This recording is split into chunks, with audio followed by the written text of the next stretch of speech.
Ride me din, sir. Ngayon? Ngayon? Kayo ti kwamit. Hindi na akin. Ito, okay.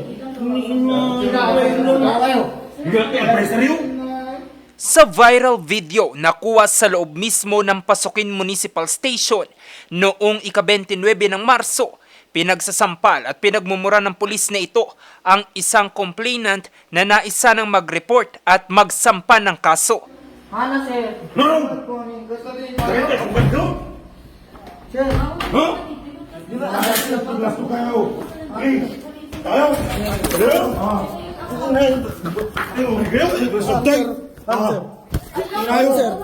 Maririnig din sa video ang tila pagkasa ng baril.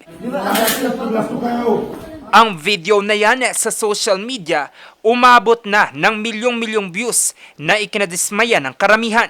Ilang araw matapos ang insidente, humarap sa isang press conference ang Ilocos Norte Police Provincial Office at nagsalita tungkol sa insidente. Ayon sa Ilocos Norte PPO, ang mga complainant ay galing sa isang lamay sa Barangay Davila, Pasukin, Ilocos Norte nang madamay sila sa isang gulo.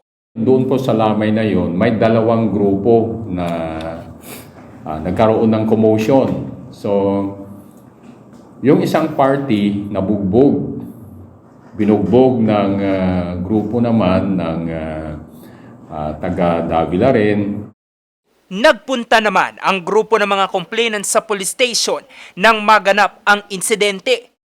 Rolando and Harold, together with their companions, acted unruly by shouting the duty investigator when he asked them the cause of incident, when said persons were already acting uncontrollable behavior, prompting them to push said persons toward the custodial facility due to their unruly actions. Kinaumagahan, agad namang sinibak sa pwesto ang hepe ng Pasukin PNP para sa isasagawang investigasyon. Whatever result will be getting from this investigation, kung kasalanan ng pulis natin, then they will be filed with administrative and criminal case. Nauna na ring ipinag-utos ni Region 1 Regional Director Police Brigadier General Lou Evangelista ang investigasyon ng insidente. Anya, ang sino mang pulis na lalabag sa panuntunan ng PNP ay mananagot. Iginiit din ng Ilocos Norte PPO na hindi nila kukonsintihin ang anumang pang-aabuso ng mga pulis ng Pasukin.